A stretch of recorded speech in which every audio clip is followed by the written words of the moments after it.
आज की क्लास होने वाली है सीडीपी पैडागोजी की, जिसमें आपको टॉप महत्वपूर्ण 50 प्रश्न देखने को मिलेंगे। दोस्तों, अगर आपने इन 50 प्रश्नों को देख लिया है तो आपके इन 50 प्रश्नों में से दोस्तों 20 प्रश्न यहीं से दोस्तों क्लियर हो जाएंगे।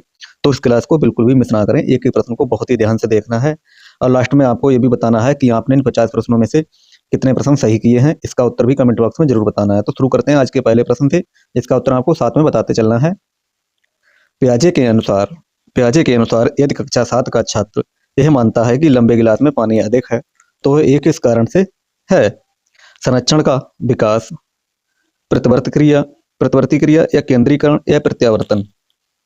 तो पहले प्रश्न का आपको उत्तर बताना है।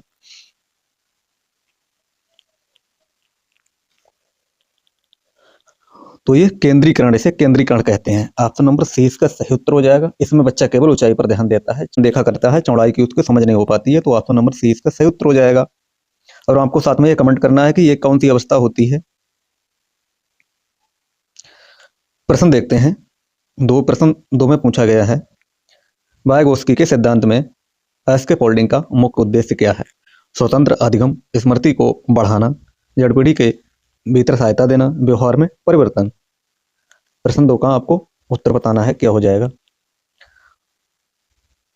तो स्कैफोल्डिंग में दोस्तों ये क्या होता है? इसमें होता है अस्थायी सहायता देना, जड़ पीढ़ी के भीतर सहायता देना, ये अस्थायी सहायता होती है।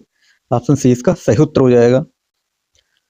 प्रश्न 3 में पूछा गया है, निम्न में से कौन सा कथन समावेशी शिक्षा के सिद्धांत के विरुद्ध है? प्रश्न 3 का आपको उत्तर बताना, सभी बच्चों को समान अवसर देना, अलग अलग क्षमता का सम्मान करना, विशेष बच्चों के लिए अलग कक्षा या सहयोगात्मक अधिगम। तो प्रश्न 3 का आपको उत्तर बताना है। तो इसमें गलत कौन सा हो जाएगा?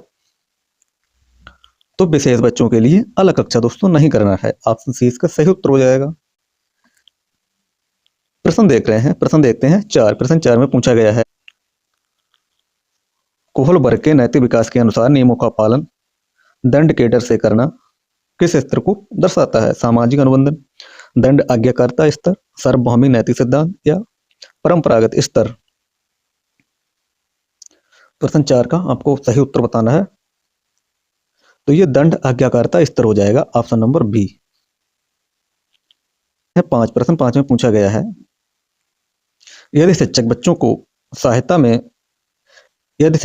बच्चों को समूह में समस्या हल करने देता है तो एक किस अधिगम सिद्धांत पर आधारित है? व्यवहारवाद, निर्माणवाद, परीक्षण त्रुटि या शास्त्रीय अनुबंधन। प्रश्न 5 का सही उत्तर आपको बताना है। तो ये निर्माणवाद के अंतर्गत आएगा। ऑप्शन नंबर बी इसका सही उत्तर हो जाएगा, निर्माणवाद। ये सारे प्रश्न बार बार सीटेड में रिपीट होते हैं, तो आप इनको बहुत ही ध्यान से दोस्तों इनको देखना है। बहुबुद्धि सिद्धांत किसने दिया? पियाजे, थॉर्नडाइक, हार्वर्ड गार्डनर या स्किनर। तो किसने? हार्वर्ड गार्डनर ने दिया था। ऑप्शन सी इसका सही उत्तर हो जाएगा।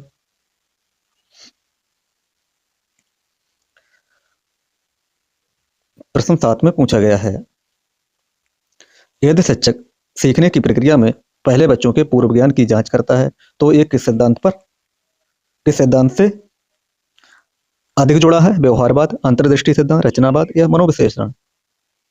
प्रश्न 7 का आपको सही उत्तर बताना है। तो ये रचनावाद हो जाएगा। ऑप्शन नंबर सी इसका सही उत्तर हो जाएगा, रचनावाद। प्रश्न 8 में पूछा गया है, वाइगोत्स्की के सिद्धांत में भाषा की भूमिका क्या है? केवल संप्रेषण का साधन, जैविक विकास का परिणाम, संज्ञानात्मक विकास का उपकरण, स्मृति को कमजोर करने वाला तत्व। प्रश्न 8 का आपको उत्तर बताना, क्या हो जाएगा? तो ये संज्ञानात्मक विकास का उदाहरण हो जाएगा। ऑप्शन नंबर सी, संज्ञानात्मक विकास का उपकरण, ऑप्शन नंबर सी। प्रश्न 9 में पूछा गया, प्याजे के अनुसार स्व केंद्रिता, ईगोसेंट्रिज्म किस अवस्था की प्रमुख विशेषता है?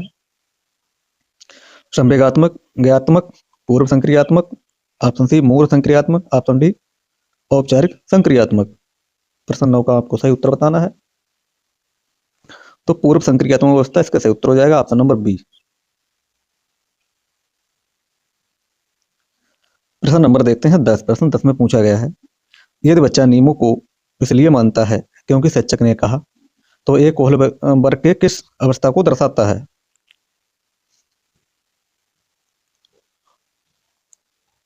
तो दंड और आज्ञाकारिता इसका सही उत्तर हो जाएगा ऑप्शन नंबर सी।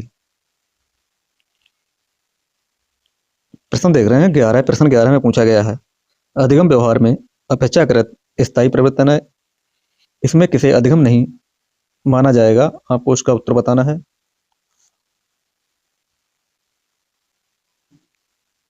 तो ये बीमारी से व्यवहार बदलना, ऑप्शन सी इसका सही उत्तर हो जाएगा। प्रश्न 12 में आपको बताना है स्किनर के अनुसार यदि पुरस्कार नियमित रूप से दिया जाए तो अधिगम कैसा होगा।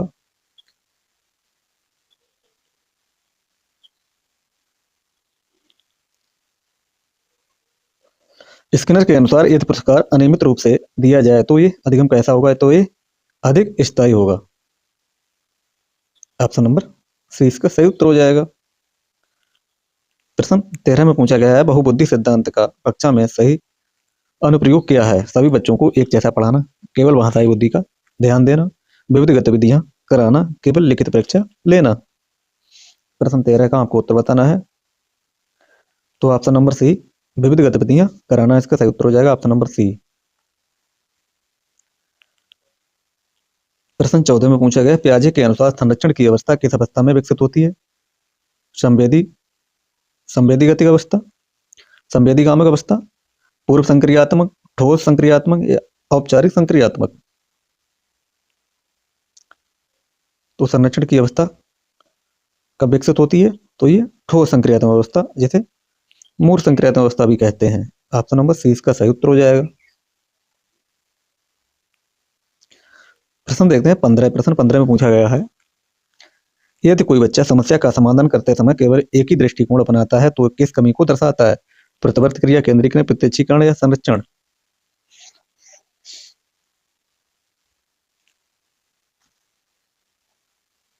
प्रश्न 15 का आपको उत्तर बताना है, तो ये केंद्रीकरण इसका सही उत्तर हो जाएगा, ऑप्शन नंबर सी। प्रश्न 16 में आपको बताना है कोहलबर्ग के अनुसार कानून और व्यवस्था नैतिकता किस स्तर में आती है, कानून और व्यवस्था नैतिकता किस स्तर में आती है, पूर्व परंपरागत, परंपरागत, उत्तर परंपरागत, नैतिक निरपेक्षता। प्रश्न 16 है,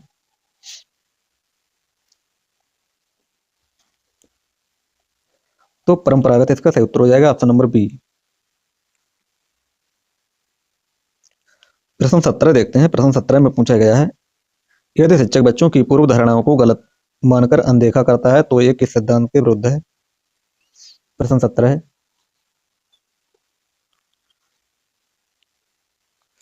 तो ये रचनावाद, ऑप्शन नंबर 20 का सही उत्तर हो जाएगा, रचनावाद। प्रश्न 18, यदि कोई बच्चा बाहरी पुरस्कार के बिना सीखता है तो ये किस प्रेरणा का उदाहरण हो जाएगा,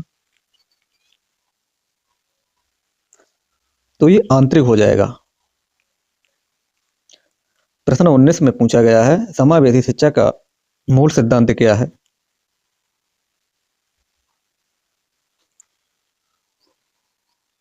तो ये विविधता का सम्मान करना, ऑप्शन सी इसका सही उत्तर हो जाएगा।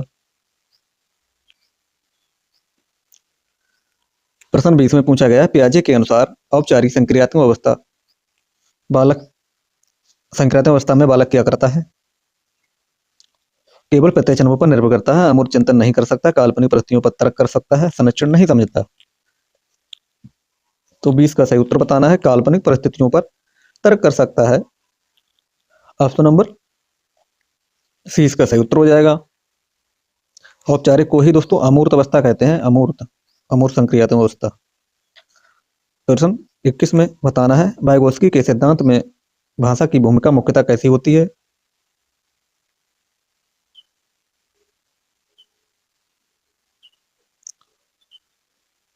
वाइगोत्स्की के अनुसार आपको बताना है, तो ये सामाजिक अंतःक्रिया इसका सही उत्तर हो जाएगा, ऑप्शन नंबर बी। प्रश्न 22 में आपको बताना है, प्रश्न 22 में क्या हो जाएगा, कोहलबर्ग के अनुसार अच्छा लड़का लड़की स्तर किस अवस्था में आता है, इस प्रकार के प्रश्न बहुत पूछे जाते हैं, तो आपको इसका सही उत्तर बताना, तो ये परंपरागत हो जाएगा, ऑप्शन नंबर बी। प्रश्न 23 में बताना है शिक्षक द्वारा सतत प्रक्रिया देना किस मूल्यांकन का भाग है, तो ये गणनात्मक हो जाएगा दोस्तों, ऑप्शन नंबर सी। प्रश्न 24 का उत्तर बताना। मेटा कॉग्निशन का अर्थ क्या है? स्मरण शक्ति, सोच पर सोच, व्यवहार या प्रेरणा।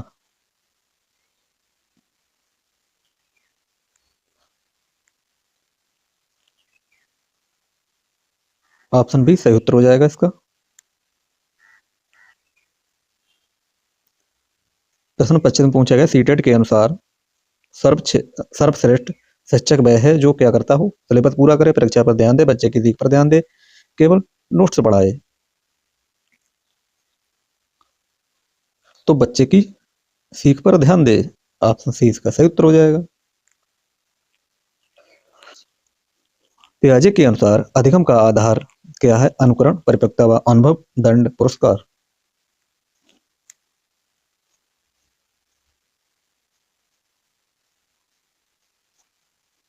तो परिपक्वता व अनुभव इसका सही उत्तर हो जाएगा, ऑप्शन नंबर बी।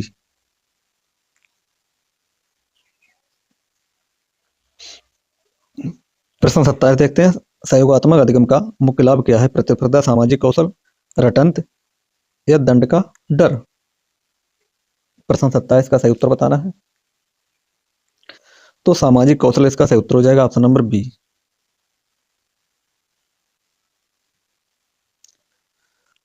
प्रश्न 28 में पूछा गया है किशोरों में नैतिक विकास का सर्वोत्तम तरीका क्या है? उपदेश, दंड, चर्चा व तर्क या आदेश। जो तो क्या सही हो जाएगा? ऑप्शन नंबर सी, चर्चा व तर्क करना, ऑप्शन सी इसका सही उत्तर हो जाएगा। प्रश्न 29 देखते हैं। सीखने में भावनाओं की भूमिका को महत्व देता है? व्यवहारवाद, मानवतावाद, संज्ञानात्मक, गेस्टाल्ट।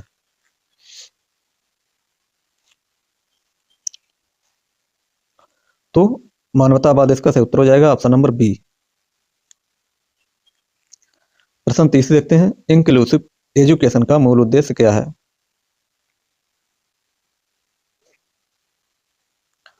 तो समान अवसर इसका सही उत्तर हो जाएगा, ऑप्शन नंबर सी, समान अवसर। प्रश्न 31 में पूछा गया पियाजे के अनुसार औपचारिक संज्ञानात्मक व्यवस्था में बालक क्या करता है? अमूर्त व काल्पनिक स्थितियों पर तर्क कर सकता है, ऑप्शन सी इसका सही उत्तर हो जाएगा।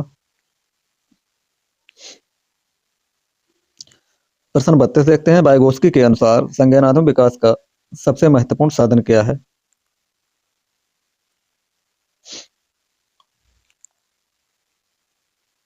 तो भाषा इसका सही उत्तर हो जाएगा, ऑप्शन नंबर सी, भाषा।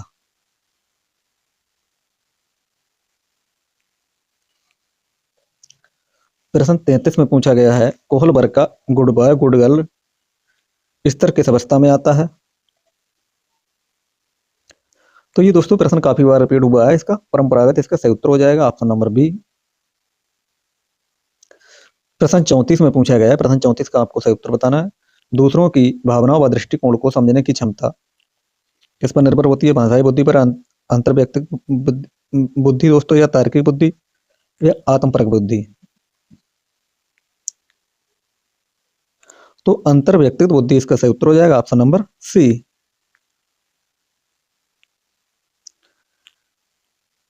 प्रश्न 35। शिक्षक यदि गलती को सीखने का अवसर मानता है तो यह किस दृष्टिकोण से जुड़ा है? व्यवहारवाद, निर्माणवाद, अनुबंधन या दंड सिद्धांत। प्रश्न 35 तो वह निर्माणवाद हो जाएगा, ऑप्शन नंबर बी इसका सही उत्तर हो जाएगा। प्रश्न 36 में पूछे आंतरिक प्रेरणा का सर्वोत्तम उदाहरण क्या हो जाएगा? अंक पाने की इच्छा, पुरस्कार की आशा, जिज्ञासा से सीखना या दंड से बचना।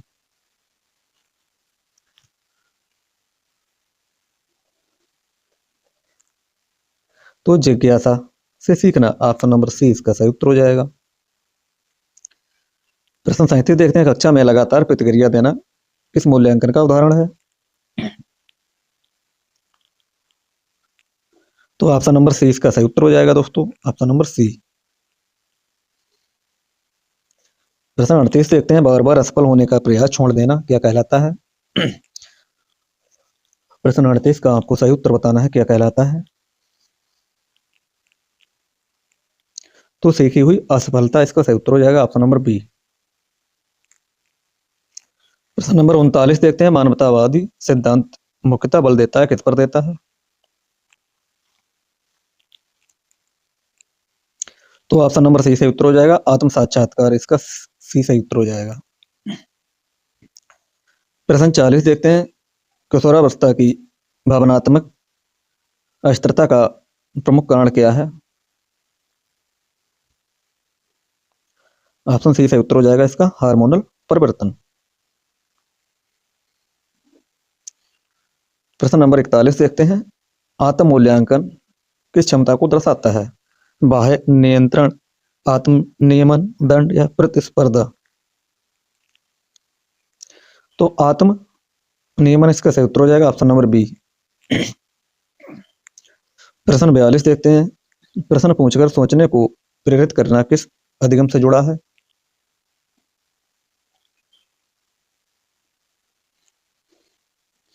तो खोज आधारित, इसका सही उत्तर हो जाएगा, ऑप्शन नंबर बी। प्रश्न 43 देखते हैं, सहयोगात्मक अधिगम का प्रमुख लाभ क्या है? सामाजिक कौशल, इसका सही उत्तर हो जाएगा, ऑप्शन नंबर बी।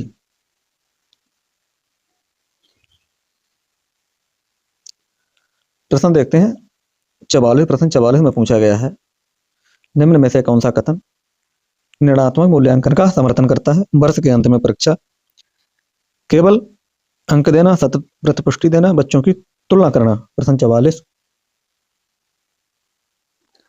तो सतत प्रतिपुष्टि देना इसका सही उत्तर हो जाएगा, ऑप्शन नंबर सी।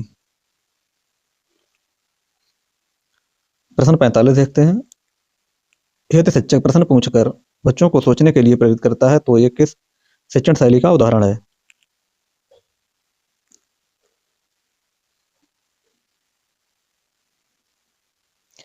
तो ये खोज आधारित, इसका सही उत्तर हो जाएगा, ऑप्शन नंबर सी।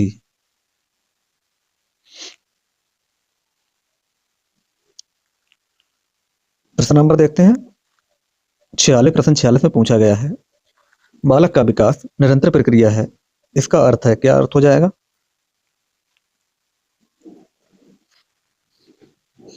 प्रश्न 46 का सही उत्तर बताना है, क्या हो जाएगा? तो विकास क्रमिक और सतत होता है, ऑप्शन नंबर सी इसका सही उत्तर हो जाएगा। प्रश्न 47 देखते हैं, किस अवस्था में बालक अमूर्त चिंतन करने में सक्षम हो जाता है? तो ये औपचारिक संक्रियात्मक अवस्था, जिसे अमूर्त अमूर्त संक्रियात्मक अवस्था कहते हैं दोस्तों।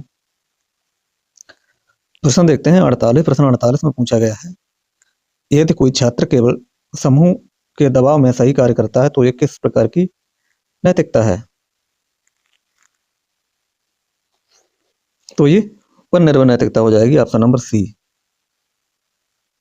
प्रश्न देखते हैं 49, सीखने में प्रेरणा का सबसे उपयुक्त परिणाम क्या है? तो रुचि और प्रयास, इसका सही उत्तर हो जाएगा, ऑप्शन नंबर बी। प्रश्न देखते हैं 50, यदि शिक्षक सभी बच्चों को एक ही उत्तर की अपेक्षा करता है तो किस दृष्टिकोण को दर्शाता है? मानवतावादी, रचनावादी, व्यवहारवादी या समावेशी? तो ये व्यवहारवादी हो जाएगा, option number C. Option number C इसका सही उत्तर हो जाएगा। दोस्तों ये रहे आज के टॉप बहुत ही महत्वपूर्ण 50 प्रश्न। इन 50 प्रश्नों में से आपने कितने प्रश्न सही किए हैं, इसका उत्तर आपको कमेंट बॉक्स में जरूर बताना है। और आज की ये क्लास कैसी लगी है, ये कमेंट बॉक्स में जरूर बताना है। आज के लिए इतना ही, मिलते हैं कल, तब तक के लिए धन्यवाद।